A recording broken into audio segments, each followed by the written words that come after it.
This one should be fun. I mean, they're all fun. They are fun to me. Hey you guys, I wanted to do something different. I want to make a longer video, but I decided to make a triple feature instead. So if it's too long for any of you, I will timestamp it below. So I have 3 subjects and hopefully you'll watch all 3, but if you don't, you can move to watch 1 of 3 or 2 of 3. I really wanted to take the time, because I like long videos, I wanted to take the time to make a long video as well. If there's anyone else out there who likes this type of thing. My husband once asked, well, how many people have to watch in order for you to bother to do it?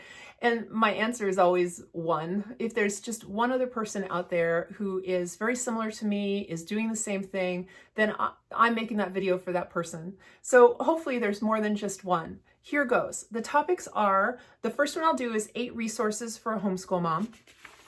Then I will do 6 ways, I'm going to do that one. Then I'll do 6 ways I stay accountable in homeschool.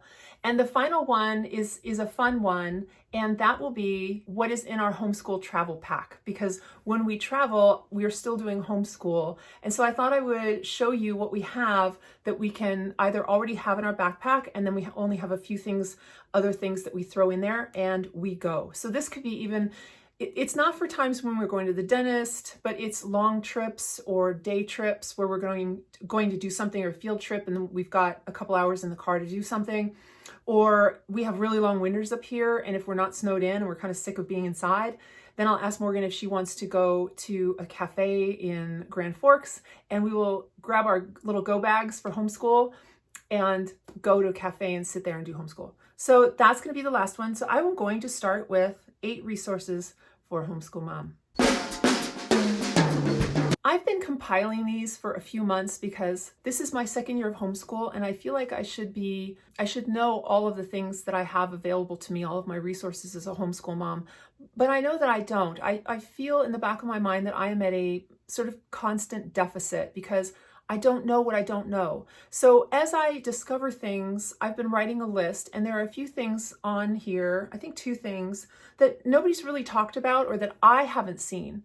And I rely heavily on other homeschool moms who vlog because it's a great resource. So if I can't find it there, I sometimes don't know what to look for. So here's the first one. And I'm going to do very little editing here, and here's why.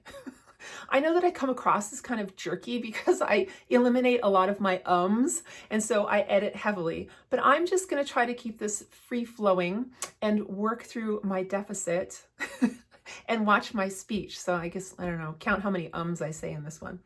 All right, the first one is, I didn't know what an independent educational consultant is, otherwise known as an IEC. And I stumbled upon a company, a pair of women who are also homeschool moms turned professional independent education consultants.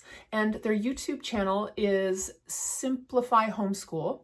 Their website is different. I think it's Simply For You is the name of their company. But these 2 ladies are just really great. They play off of each other and banter, and their conversational style is so appealing to me. What I like about them is that I learned about what IECs are, well, first I'll start with what they are. If you don't know, independent educational consultants are there to help you manage your high school for college-bound students. This is particularly important for us homeschoolers because I don't know of a one-stop shop or professional guides other than now IECs that can really walk you through what you're specifically looking for high school. And really, it's all about the kid, because by the time they get to high school, they're going to be making and should be making their own decisions with support from you towards their future adulthood. So their names are Jill Harper, I think, I'm sorry if I get that wrong, and Farrah Williams.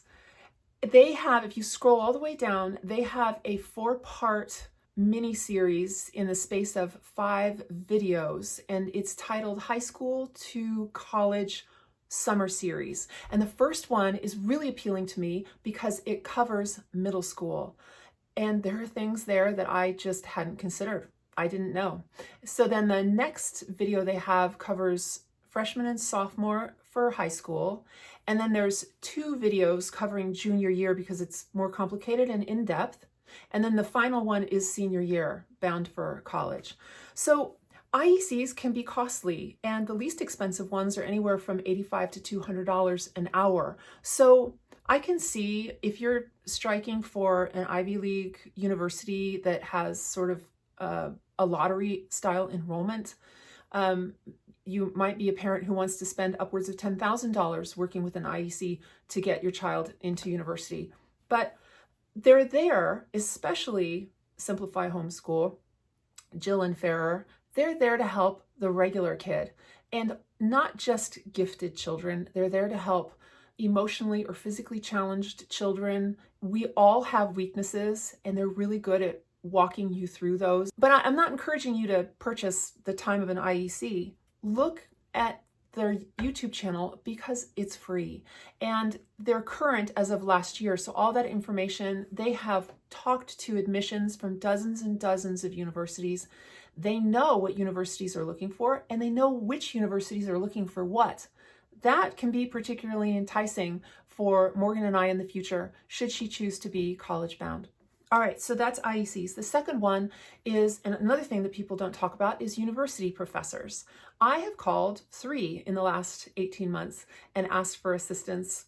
And you can ask them anything, but they want to talk about what they do, and they're really easy to find because they're online. You can find them, their phone number, their email address, their expertise, and a photo of them. And you can give them a call and say, hey, can I take 30 minutes of your time? Or if they're local, if you have a local university, you can offer to bring them coffee and chat with them. Maybe you want to know what is going on in the world of chemistry. What are the hottest topics? What are the things that students are striking for or looking to do in the future for their own career? And these things can inform perhaps how you teach your child and show them maybe some interests that they don't know that they have. So, I mean, call them. The worst that'll happen is they'll say no. And then if they say no, they're the wrong professor, and don't let that stop you. Go find another one. But my experience is that they're really interested in a homeschool mom who calls, and most of them are not homeschooled, and they're very interested in helping, and they want to talk about what they do. So give them a chance. Let's see. Number 3 is curriculum points of contact. They're there for more than just your order didn't arrive, or is this secular, or whatever. They're there if, particularly, I'm thinking about like the math companies, they're there to help you if you can't solve a problem. It's in their best interest to walk you through it. And they really do have experts who can talk to you about that problem and help you solve it. So if you have an issue, don't feel bad about picking up the phone and calling or sending email. They're there. And if they don't answer, they might not be the best curriculum. So number 4 is your own school. Many people pull their children out of school, public school, for negative reasons. We're not in that category. And so if you are in the same boat as us, where you have a good relationship with your school, you know the teachers, reach out to them if you have a question. I know that our former 4th grade math teacher, she helped me greatly. She gave me amazing tips. They love what they do. They're really good at explaining things to children and adults, and they want to help. Also, they're experts in, for instance, if you think you're having a curriculum problem, before you flip curriculum, you may want to think maybe it's a learning challenge. Maybe it's the way you've presented something. And before you let go of that curriculum, perhaps if you can, reach out to a public school teacher and just explain what's happening. Maybe they have a really easy answer that is quickly and more easily solved than switching curriculum. So give that a thought. Number 5 for us, in particular for North Dakota, is our superintendent. Again, if you have a good relationship with your public school, you should know your superintendent. I had a question particularly about portfolios because we're a portfolio state. I just reach out and call or send an email. And they're a great resource if you're not entirely certain where to go. They can point you in the right direction. Number 6 is your own state Department of Education. I wouldn't rely on other people's websites to inform you on regulations or code or law for homeschool.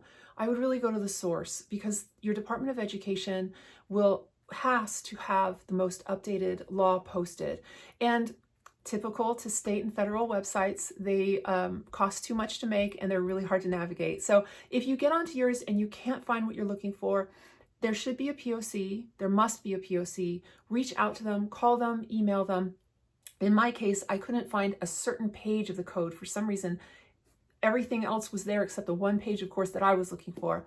So I emailed, and within 24 hours, not only did I have the right website, but I had a really nice email from the person and extra information as well. So give that a thought if the Department of Education is something for your state that you can use or need to use. Number 7, and I guess this is 8 resources, but I think I'm gonna have 9 because there's 7 and 8. 7 and 8 kind of go together. 7 is books. If you're responsible for your child's education as a homeschool mom and you don't know the answer to something, you have to get the answer. And sometimes the quickest way is a book. So you don't have to go buy the book. Use your library. If you're unfamiliar with the library, as surprisingly a lot of people are, don't feel stupid. Don't feel bad. What you do is you walk straight into the library and you talk to the first librarian. I guarantee you they want to talk to you, especially if you tell them, I don't know much about libraries. Can you help me? They will spend all of the time they possibly can with you, and you can ask them anything you want. You can continue coming back. They never get tired of seeing you, and you'll get smarter too. And honestly, even if you are really good at navigating libraries, I thought I was, but when you talk to the librarian, they sometimes, when they know what you're thinking about or when they know what you're looking for, they'll offer up suggestions of, well, if you like this, have you considered this? Or did you know this was happening in the city? They're very plugged in to not just how to work a library and where to get a book and how to pull it from other libraries through interlibrary loan. They're really in touch with your community also. And your community is likely thriving more than you think with art, with chess clubs, with writing clubs, with math clubs. So, or maybe they know of a co-op that you don't, that perhaps isn't on Facebook for you to find, but they know of a co-op because they work with 3 of the moms in the co-op, and that's just how they happen to know about it. So do go find books. You don't have to buy the books. Go to a library and get a book. If you can't find it, ask a librarian and get to know your librarians. I know mine. They're just wonderful. So this would have been number 8, but now this is number 9. No less important because it's at the end, mentors. And I'll use my husband as an example. When he was younger, he was really into engines and his mother wasn't. She found him a mentor. She found a person and linked that person up who was an expert with her son. Decades later, they are still in contact regularly. And my husband has visited him throughout the years and occasionally every month or 2 drives down to see him because now they're both very, very into ham radios and electronics. And it's just wonderful to know that resources are there for mentors, and mentors are supposed to be free. They're supposed to be experts, and you should be able to find one, look for one, perhaps even use a librarian to ask for assistance for ideas, or the mechanic, or the hospital. You never know who a mentor is going to be unless you ask, and be really open about, I don't know anything about biology. I hate biology, and my 16-year-old son is crazy about biology. What do I do? And maybe your local nurse will say, oh, well, that's easy. And she'll offer up 2 or 3 resources. So if you are like me and you just don't know what you don't know, and you just keep asking and finding things out, it's sort of like an onion, the onion skin theory. You peel it and then there's more, and you peel it and there's more. Don't stop peeling the onion. As a homeschool mom, that's what we should be really good at doing. If we don't know the answer, we should be really good at finding the answer. So that's the first part of this triple video, of this triple series. Now let's go on to the next one. Okay, now this one is 6 ways I stay accountable as a homeschool mom. And there might be a few new ones for you, so I wanted to put them out there, mainly because There are times where we don't have the energy or feel like we're doing what we need to be doing. And these ways that I have are a personal list for me that I check in with. I keep them. I have them in my book to review and make sure that if I'm feeling like I'm behind, not my kid, but me, then I can check in with myself on this list and go, okay, have I done that? Or am I doing this? Or it just is a way to rejuvenate me or revive me, or sometimes smack me back into getting on with it. Because I kind of feel like I'm a driven person, but even driven people have days where they need a little bit of personal help. And these are ways that you can help yourself. The number one is knowing how I teach. It's a triple. There's 3 in here. Knowing how I teach, knowing how Morgan learns, and understanding my curriculum. These things may seem really obvious, but not necessarily if you kind of feel like I was a little bit last year in the beginning, thinking that this wasn't working or maybe this wasn't working. The math really struck me. If you've seen some of my math videos in the beginning, math was difficult, and I hadn't been able to figure it out for Morgan until October, November timeframe, and then we really hit our stride. And that was on me as a new homeschool mom. So knowing how Morgan learns is really helpful, but I also have to be able to teach the curriculum. And if Morgan has a good curriculum and she's learning and I can't teach it, there still isn't that synergy. So being able, if you can find that sweet spot of all things working well, in my opinion, that's when the best learning occurs. And so that's the main one for me is it working for Morgan? Is it the right curriculum? And am I teaching it well? And all those 3 things go together. Number 2, this is an obvious one, and you've all seen that I do this. It's a mandatory thing for North Dakota anyway, but if it wasn't, I would do it, is attendance. I love taking attendance. I love seeing where we have been with school, days wise. I love knocking that day off and being honest with myself and saying, yes, this was a good day. This is a good full day. This is a homeschool day. And I also like seeing what we have left and how far we have to go. I'm that person. I'm very visual in that because I've done long-term, big, multi-moving part projects, I love counting down to certain things. I love tracking towards a thing because I also track from forward back. And in that way, attendance really works for me. And it also, it keeps me accountable in that if I can look myself in the mirror and honestly say, I checked that day off and that day counted, that's meaningful for me. Okay, so number 3 is checking in with each other. So Morgan had a really fantastic idea. And I think it stemmed from us checking in with each other every Thursday. I don't know why, but it turned into every Thursday, sometime during the day, morning, noon, or night, we check in with each other and ask how it's going.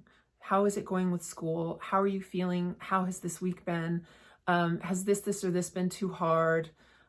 Could I have taught differently? Was it too long? Was it too short? And Morgan is learning to provide constructive criticism and learning to be honest with her mom. She is honest with me. She's an honest kid and likes to tell me, but we all know that constructive criticism towards a parent can be really quite debilitating for a child. I know I never would have wanted to criticize my mom and dad. So by opening this door for Morgan, it allows her to learn constructive criticism and have a say and control her environment. Now with that, she came up with a really good idea of having parent-teacher day. And she would like to have one too, actually, just like in school, there's a parent-teacher day. So I thought that was a good idea. And I went online and to our school and found their calendar and when their parent-teacher day is in the fall and when it is in the spring. And we put those on our calendar. So we are going to have a no kidding parent-teacher day where she presents me with the materials that she is doing that are important to her, things that she feels that she's excelling at, things that she feels that she needs to improve, and then vice versa as well, talking to her about school and talking just whatever. I think most of us have been to a parent teacher. I don't know. There's some people who've never had their children in public school, but many of them have been in public school, so they might know what a parent teacher meeting is like. So I thought that was a good idea. We're going to do that. Number 4 is treating being a homeschool mom as a professional job. It is a professional job. This is my job. It's my profession. It's what I do now. And so I come with it bringing the professionalism that I had in my former career. And I'm ready for work in the morning. I show up and I make sure that I am on time with things, because the last thing I want to do is, and I've done this a few times, we all have, but this should always be the exception to the rule. I'm not always ready on time. I'm prepared to teach that day, but sometimes if I'm not tracking, or if I lose track of something that Morgan is doing, I don't realize she's finished with it so fast, and I'm not prepared for the next thing, and she is. So because we study, this is our study, but we study and do homeschool in the dining room. And so maybe I have to have her wait because I go and compile something, or I go and print something out. And I don't want her to wait. I don't want her to do that. When she needs a break, that's kind of helpful, because we can say, okay, we want to take 10 minutes and then we'll come back and I'll have everything ready. But she can't wait for school because of me. And so I think that the professionalism that I bring to the table really does count.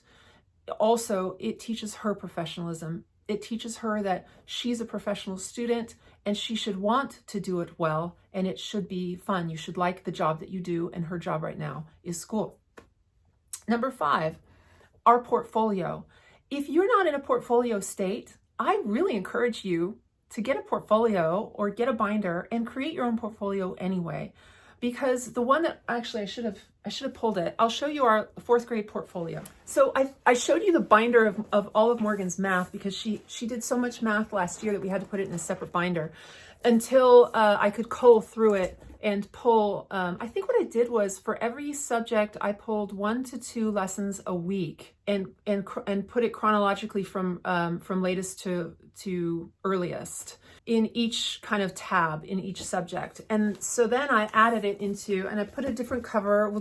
Morgan and I will design a different cover for 5th grade. And so this was the cover that we used, and this is the spine, and we're just going to keep it. We'll always have it. And inside is all of Morgan's courses.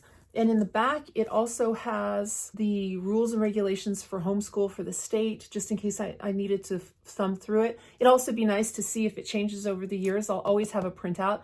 My current portfolio has a printout right now. My signed intent to homeschool, which I do every year. And also the back is Morgan's testing, her test results. So I keep those in here as well. But this helps me because as soon as we got a little stamp, because I got sick of writing dates.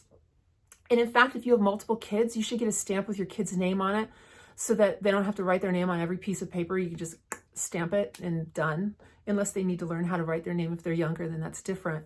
But I stamp everything, or Morgan will stamp everything with the date. And if it's loose leaf, I immediately 3-hole punch it and shove it in the binder. That's exactly what I do. For other things like pamphlets or whatever, other things that shouldn't be torn out right away, we do really keep track.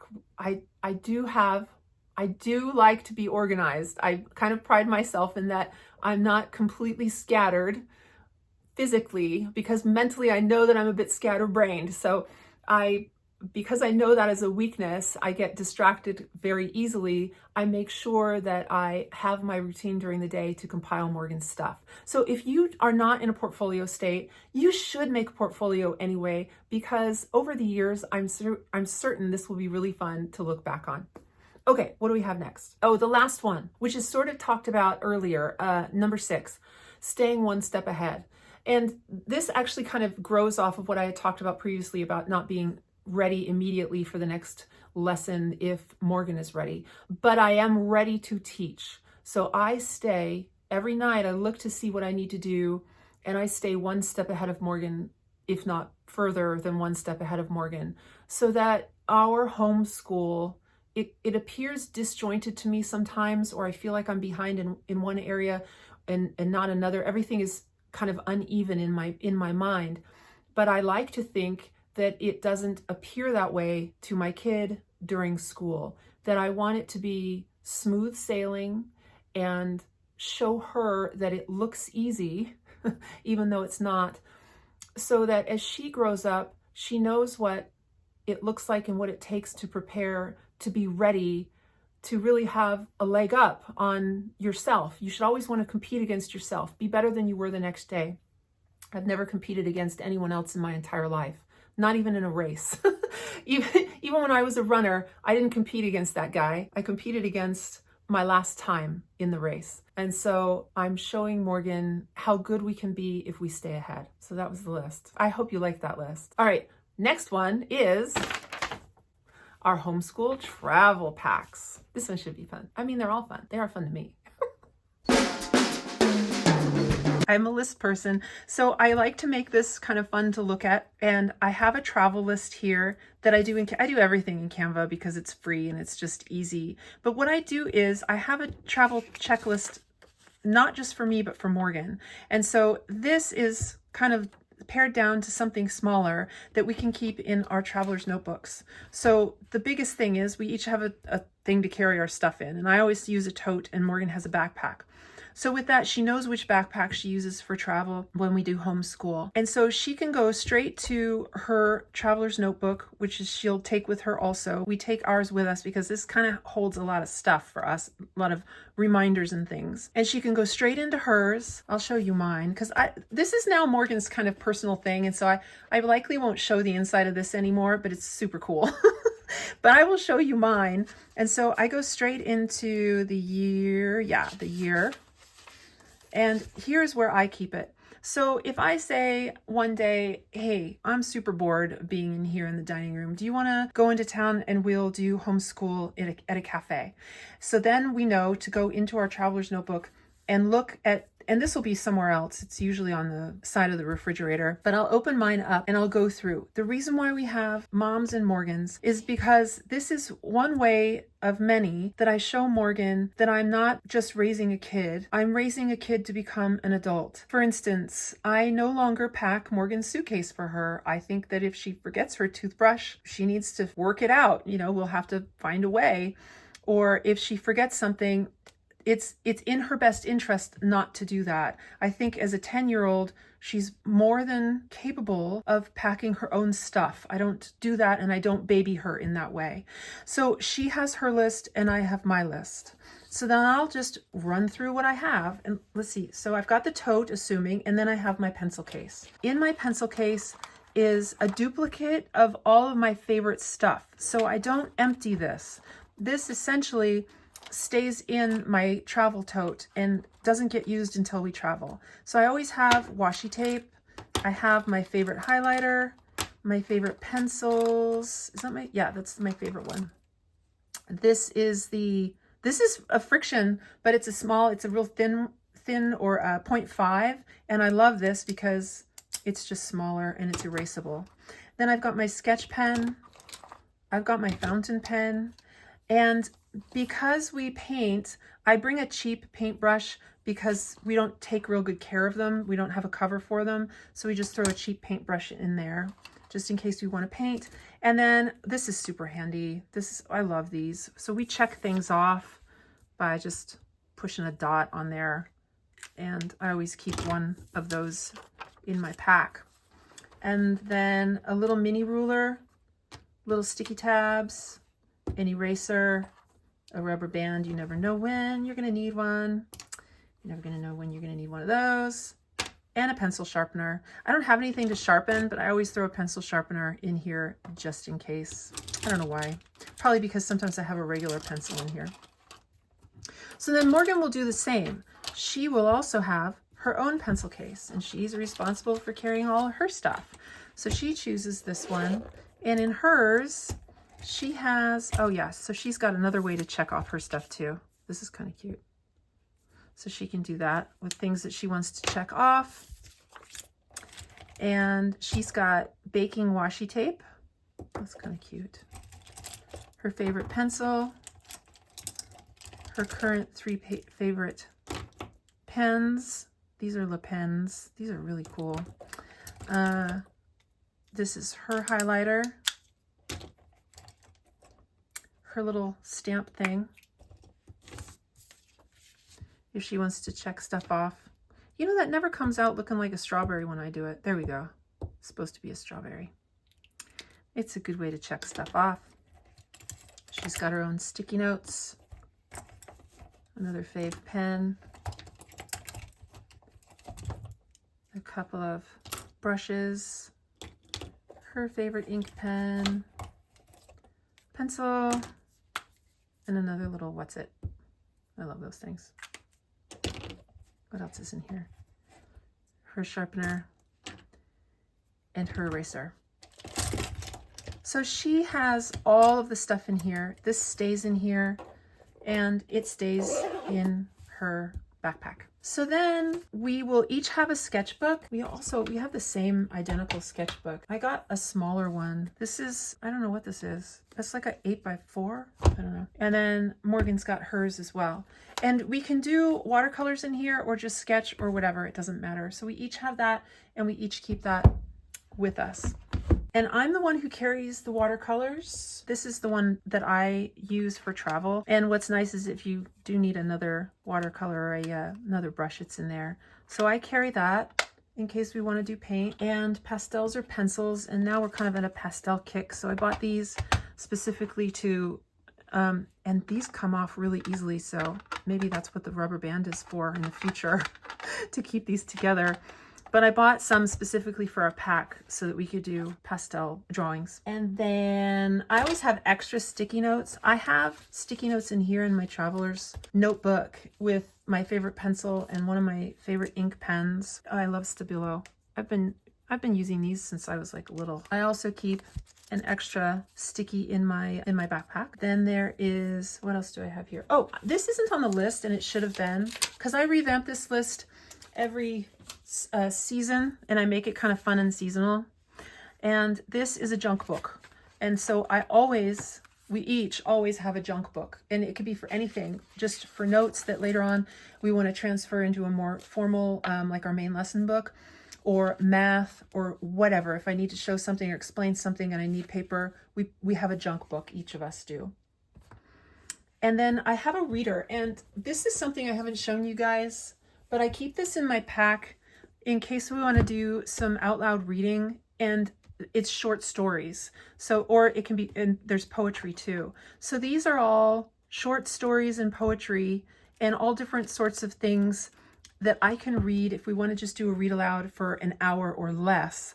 That way I am not having to bring our normal evening reader. This is from, I think Lightning Literature does this, and I found this on Rainbow Resources, and I kept looking at it thinking, gosh, this is so great. There's Mark Twain in here, all sorts of classic authors. And so I put this in our pack and I can read this on when we're on the go. And then whatever novel I'm reading right now.